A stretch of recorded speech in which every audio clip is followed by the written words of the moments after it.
I need to begin this video with just a little bit of a warning, which is that all the gameplay you're about to witness throughout the course of this review is on the highest difficulty. Shadow Warrior 3 is a very fun game. It's got some great gore, it's got some crazy carnage, it's got some immensely cool takedowns, but it's also a very, very easy game. If you're looking for something that's actually going to challenge your first-person shooter skills, this probably isn't it, but for the most part, I still had a very good time. Let's look at the goods and the bads objectively. What's up, gamers? Dreamcastguy here, and this is my brutally honest review. Now, first and foremost, if you've never played any of these Shadow Warrior games, they're very, very, very cool games, but they're sort of based on this 90s idea. Remember, like a couple decades past, when every single video game was just trying to be a ridiculous set piece. Characters would have ridiculous dialogue, people would constantly get blown into freaking paste, and it was very much about fun at any cost. Shadow Warrior 3 is based on that.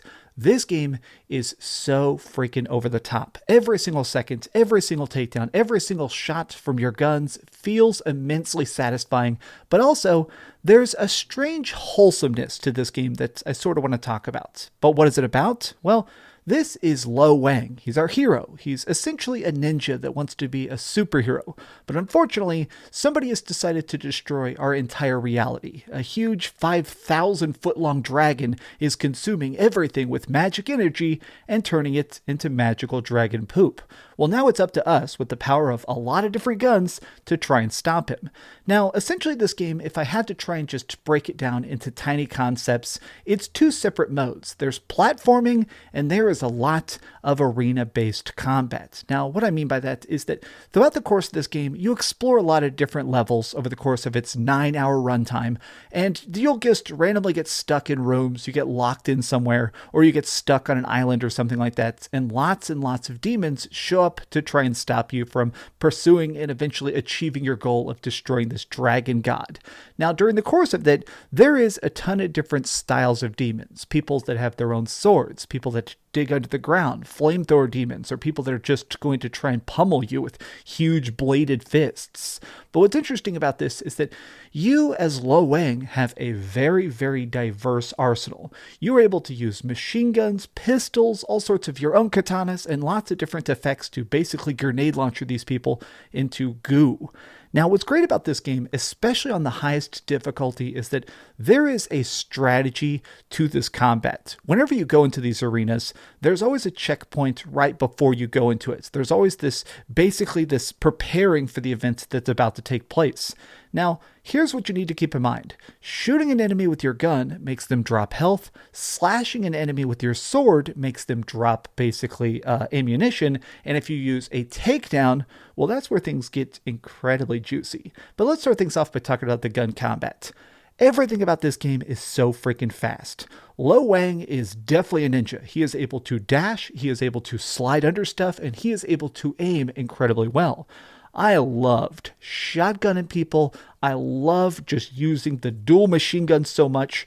Everything about these arenas is very centered on the idea of rhythmic success, being able to chart a course around, making laps, trying to hit that next explosive barrel, grapple hooking onto the ceiling so you can avoid that next enemy's huge attack. But along with this, you have to keep in mind that this is a game that's based on the 90s ideal of video games, which means that when enemies drop ammo, they drop ammo for every gun. When people drop health, it's quite a bit of health. This is a game that's all about the fun and basically perfecting your playthrough. It feels like you could probably beat this game on the highest difficulty without ever being hit. You can constantly just duck, dive, switch weapons, get a different target, and unleash some pretty gnarly chaos.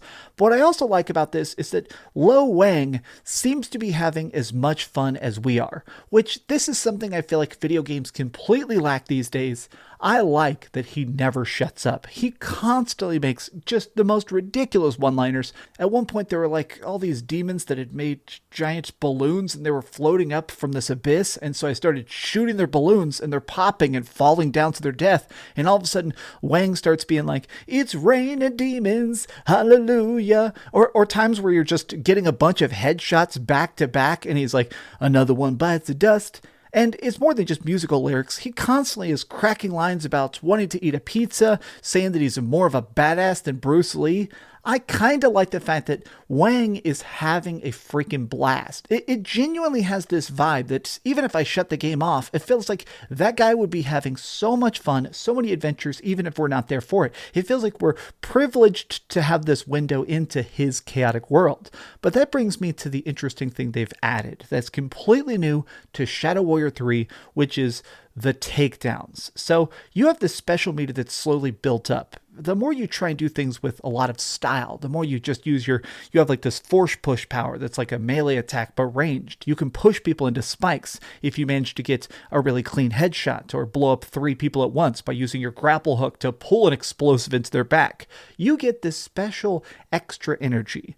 Now, this takes a while to build up. It's not a very plentiful resource, but as you get this meter, the higher it goes, you can instant glory kill a particular enemy. Now, doing this typically restores quite a bit of health in general, but it also gives you special takedown only weapons. Now, this is a mechanic I'm not sure I've witnessed in any other game, but basically, like, if you rip out a demon's heart, there's a chance that sometimes, like, depending on the demon, it'll be a giant grenade. There's times where you rip off a demon's arm, and it's this huge heavy weight, and you start bashing other demons in the face with it. There's one demon that you can actually take out his heart, and it becomes this, like, machine gun for a bit that shoots like razor blades.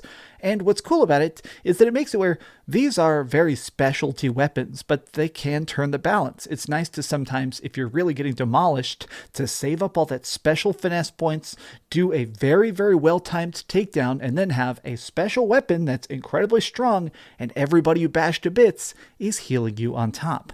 This is super fun. It is certainly something that makes the fights feel constantly different. Even if I knew I had properly prepared myself for that next arena that I was going to get locked into, I still didn't know which times I was going to have to take somebody down or when I was going to be able to blow people up with the most gory of innards.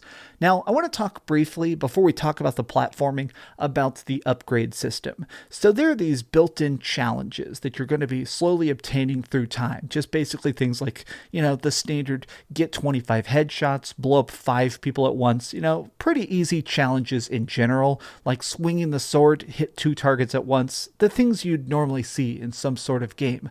As you finish these off, they slowly give you these like little talent points that let you basically just buff the features of the game you like the most. So if you want Wang to have more health, you can do that. If you want to make it where explosive barrels keep people frozen, shocked, or acided longer, you can basically just put in a talent point to affect that. But the other aspect of this is weapon customization. Now, this is pretty basic. I'm not going to just sugarcoat it and act like this is some crazy extra cool thing. It's basically just, all right, I want my machine guns to electrocute people when I shoot them, or I want to make it where the katana makes more ammo drop out of people when I slash them.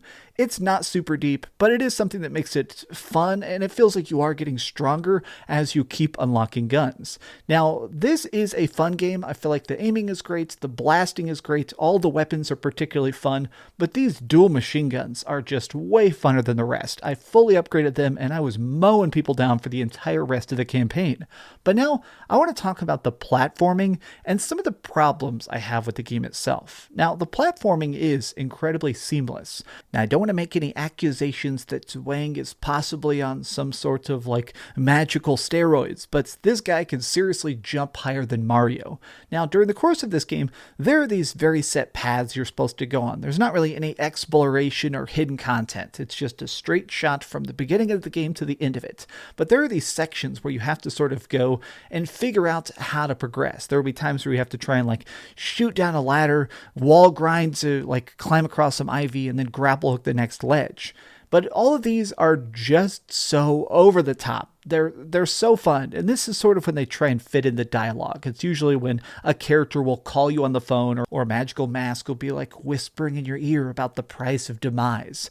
It's fun. It's nice that they have this way where the action doesn't really stop. It's always on to the next thing, on to the next fight, on to the next boss. And it's always very much just go, go, go. But this does bring me to the series of flaws I have with the game. From a technical aspect, the gameplay runs great, but pretty much all the cutscenes I saw had strange frame rate issues. Like, I had a very weird choppiness that would appear quite often during most of the major cutscenes. And I have no idea why that's happening. It looks like they're all in-engine, so maybe something about trying to pop up assets would hurt the frame rates. The other problem I have with the game is just the fact that it is way too easy. Like, it feels weird that I know I'm supposed to be this powerful world-saving badass, but while I'm mowing people down, while I'm just scoring so many kills and stuff, occasionally I wished I would die.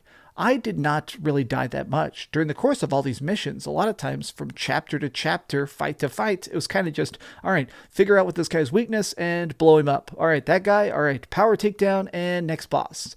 I don't know, maybe I was just kind of spoiled because the scaling difficulty of games like Doom, they really managed to make it where each difficulty almost feels like a different game. The fact that this is just so simplistic, even on the highest difficulty, I didn't even try medium or easy, but I feel like if you turned this difficulty down, you'd finish the game in like 4 hours and pretty much get an interactive movie out of it. Which, no hate on that, it just feels like they could have probably done more with it. I also feel like at times I would get stuck in the environment in strange ways. During these platforming sections, there were these stints where the game was trying to figure out where to place me. I would occasionally get stuck on like out of bound ledges where clearly I wasn't even supposed to be alive. It seems like it was supposed to kill me and put me back at checkpoint, but instead I'd just be floating in the middle of nothingness. Or the other part is occasionally I would fall to my death when I was standing still, where like I jump onto a platform that's flat and somehow it would perceive like I was falling. So it would just play the you fall into your death animation and appear me back at the last checkpoint. I'm not sure what causes these glitches, and they're not constant. There were just a couple times where there was multiple platforming puzzles in the row where I'd stick into these weird death zones, and I don't know what caused it. It was a tiny problem that just popped up during certain sections, but not incredibly often. Overall, I had a very good time with Shadow Warrior 3. I could say I'm pleasantly surprised. It was very, very fun. If I had to sum up this entire experience in 2 words, I'd probably say wholesome gore. It's a game that's very bloody, it's very insane, but at the same time, Lo Wang will occasionally do stuff like rip out somebody's guts and talk about how mental health is also health. Get some therapy. It's been fun. All right, but we've heard a lot of good and some bad, but let's go over the ratings board and put a big number on it. I am giving Shadow Warriors 3 an 8.5 out of 10. Thank you so much for watching this, gamers, and I hope you enjoyed it. I hope you have some fun. Apparently, this game is going to be on PlayStation Now, which is like the subscription service for PlayStation. This game, I feel like it's worth full price, but if you want to try and find a cheap way to play it, PlayStation Now is a good avenue for it. Check it out. I hope you have some fun, and I hope you guys have a very pleasant week. More reviews coming very, very soon. Thank you so much for watching, gamers. If you enjoyed this video, please give it a giant thumbs up, share with your friends, and subscribe if you haven't already. But do me the biggest favor of all, and keep dreaming. Oh, God, some of the freaking moments in this game. Oh, the cheese. Thanks so much for watching that video. If you want to see something else, you can always click this link to see what I put up last, or, subscribe and see what's coming up next. Also, I promise that whatever I do, it'll try not to suck.